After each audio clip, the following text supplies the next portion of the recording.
What happens after death? A philosophical journey through consciousness, light, and the judgment of the self. Ladies and gentlemen, welcome. Today's lecture begins with a question that humanity has asked for as long as consciousness itself has existed. A question that appears simple, but is anything but. After death, how long does it take for a human being to be liberated? At first glance, this sounds like a question about the afterlife, but in truth, it is a far more dangerous and profound inquiry, because hidden within it is another, more unsettling question. If this is how consciousness ends, then how should we be living right now? The ancient Tibetan text, known as the Tibetan Book of the Dead, does not treat death as a nor does it frame it as divine punishment or reward. Instead, it describes death as a moment of radical exposure, a moment when consciousness is stripped of its habits, its roles, its narratives,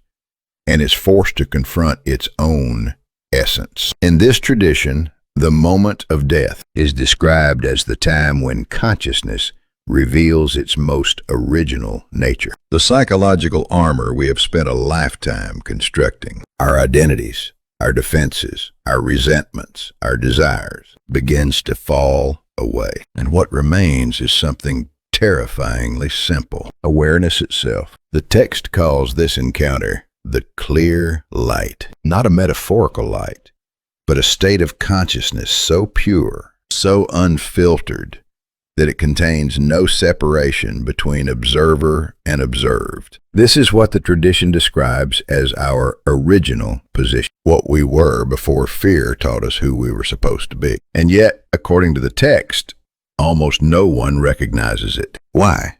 Because recognition requires familiarity, and most human beings have spent their lives running from that level of stillness. The accumulated weight of attachment, fear, ambition, resentment, guilt, desire, cast shadows so dense that when the clear light appears, consciousness recoils. It does not say, "This is me." It says, "This is too much." And so liberation at the moment of death is said to occur in less than 1% of cases, traditionally reserved for those who spent a lifetime training their awareness to remain stable in truth. So what happens to everyone else? The Tibetan tradition describes the post-death journey as unfolding in three major phases. First, the immediate encounter with the clear light, the fastest path to liberation, and the one almost always missed. Second, a transitional phase lasting up to 14 days, in which consciousness encounters a series of luminous and terrifying manifestations, not external gods,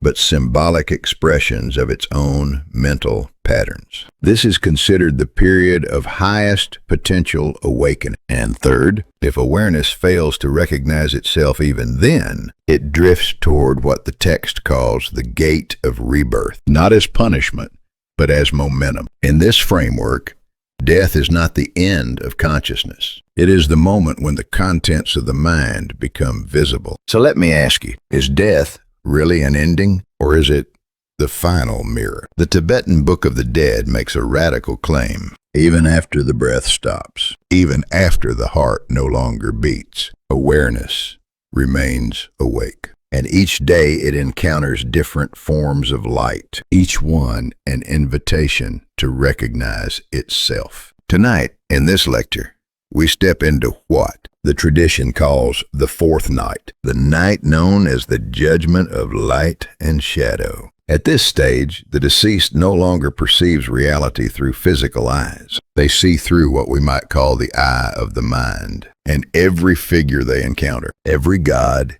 every demon, every judge, is not an external authority. It is a projection of their own inner world. Before we proceed, let me say this clearly. There is no divine courtroom here, no cosmic prosecutor. The judgment is internal, and it is mercilessly honest. On the fourth day after death, the text says, consciousness awakens, believing itself still alive. It attempts to rise. Its hands pass through air. Its shadow no longer touches the ground. It speaks, but no one hears. Confusion begins. Then a voice, not external, but resonant, arises. The fourth day has come. Now, your own mind will test you. This stage is called Bardo, the Bardo of the nature of reality. In modern psychological language, we might call this the collapse of narrative identity. Memory fragments. Emotion dissolves into raw sensation, and the mind enters a symbolic, archetypal landscape. This is where judgment begins, not imposed but revealed. On the morning of the fourth day, the eastern sky opens. A radiant blue light emerges. From it appears Akshobhya, the Buddha of the East. His name means the unshakable. In Western terms, Akshobhya represents a state of consciousness that is completely unmoved by emotional turbulence. His wisdom is called mirror-like wisdom, a mind that reflects reality exactly as it is, without distortion, without self-deception. The East, in this symbolism, does not refer to geography. It refers to awakening, dawn, the first moment when consciousness stabilizes after chaos. The blue light represents clarity, equilibrium, and emotional neutrality. From a psychological perspective, this is the moment when awareness has the opportunity to regain self-regulation after trauma, a mental dawn. But here is the tragedy. Most consciousnesses recoil. Why?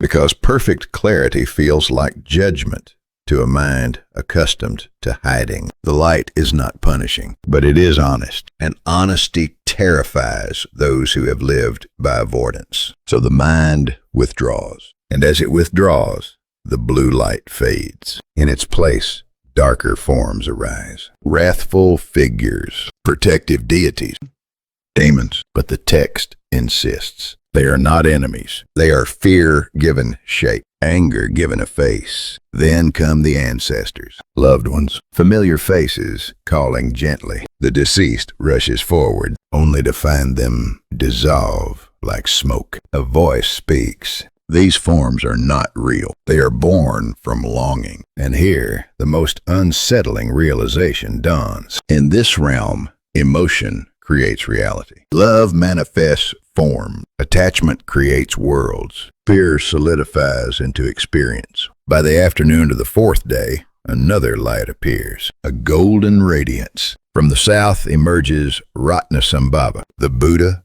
of equality. He embodies the wisdom that all beings are inherently valuable. But again, the light is overwhelming. The mind thinks, I am unworthy, and so compassion is misread as condemnation. What replaces it? Regret, greed, self-reproach. Memories arise not as punishment, but as consequence. A voice says, no one is judging you. You are judging yourself. As evening falls on the fourth day, consciousness stands before a river, not of water, but of transition. And here, finally, the question is no longer metaphysical. It is existential. What did you spend your life avoiding? Because that is what now stands before you. And so the teaching turns back to the living, because this journey does not begin after death. It begins now.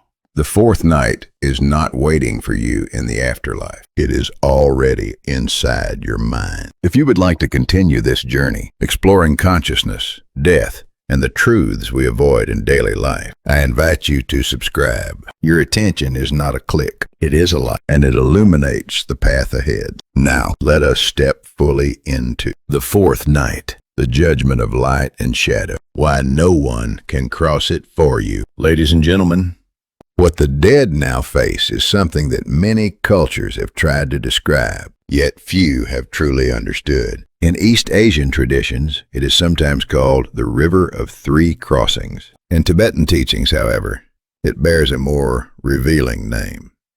The River of Consciousness. This river is not a physical boundary between worlds. It is not a place on a map of the afterlife. It is a process, a symbolic description of what happens when consciousness, separated from the body, enters a state of radical instability. In the Tibetan understanding, after death, awareness initially encounters a moment of absolute clarity, what we discussed earlier as the clear light of reality. But when that clarity is not recognized, consciousness begins to fragment. It drifts, images arise, sounds emerge, memories lose their linear order, and the mind enters what the tradition calls Chunyid Bardo, a transitional state where inner experience replaces external reality. The river of consciousness represents this drift. Its flow is not random. It follows the invisible grooves carved by a lifetime of habit, desire, fear, and moral choice. In modern terms, we might say, consciousness, stripped of the body,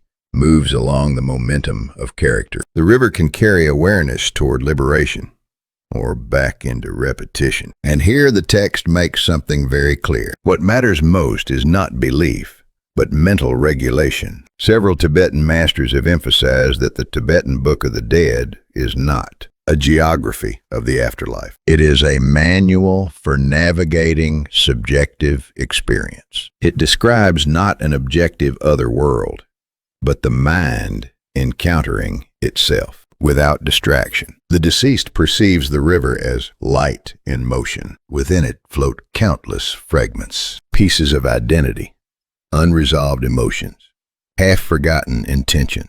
The dead attempt to cross, but there is no ground. The moment they step forward, the space beneath them undulates, unstable, as if air itself has become liquid, and from the current, figures begin to rise. Not judges, not executioners, but embodied memories. Guilt takes form. Regret acquires a face. Fear learns how to speak. The deceased cries out, "Someone help me!" And no one comes, because no one can. Then from somewhere deep within awareness itself, a voice emerges, so subtle it is almost missed. I am inside you. And in that moment, something essential is understood. There is no external rescuer here, no savior crossing the river on your behalf. The only guide is the light that has always existed within consciousness itself. On the night of the fourth day, the sky fills with stars. Each star, the tradition tells us, represents a karmic imprint, a trace left by intention and action during life. Good deeds shine like constellations. Harmful actions cast shadows that obstruct the path. The dead move through this sky not by force, but by orientation. When a moment of kindness is remembered, a star brightens. When regret tightens the mind, darkness thickens. Here, morality is not enforced. It is revealed. At the center of the sky appears Chenrezig, Avalokiteshvara, the embodiment of compassion. From a Western psychological lens, Chenrezig represents something crucial, self-compassion arising after radical self-confrontation. The deceased weep, and those tears, the text tells us, fall not on the world, but through it. A voice speaks, "Do not be afraid. Everything you have seen was shaped by your own mind. Release fear, and you will become light." For a brief moment, awareness stabilizes. Even without a heart, there is a sensation, a final vibration. Then dawn approaches. The fourth dawn is a threshold, but it is not the same dawn as before. Something has changed. The darkness has thinned. The mind now understands that this journey is not an ending, but a doorway. Before dissolving further, the deceased whispers, "I forgive myself. I release what bound me." And with those words, consciousness becomes lighter. Blue light, golden light, red light, they merge, and awareness grows transparent. At that same moment, in the world of the living, the family enters the final night of mourning. 3 sticks of incense burn slowly beside the urn. Someone murmurs, "It's already the 4th day."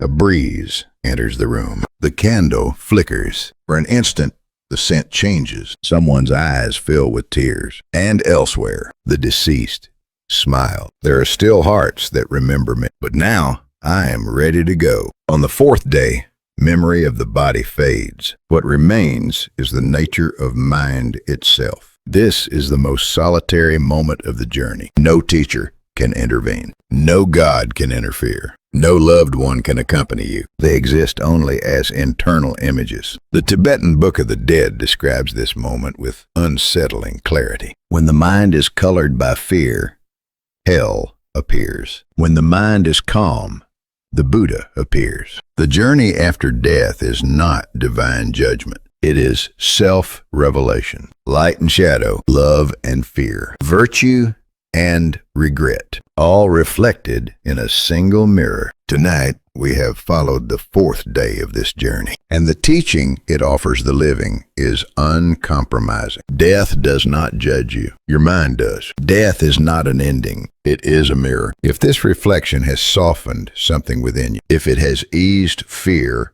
even slightly. In the next lecture, we will step into the 5th day, when consciousness faces the final choice between light and darkness. I invite you to continue this journey with me. Subscribe and let us keep walking together toward understanding.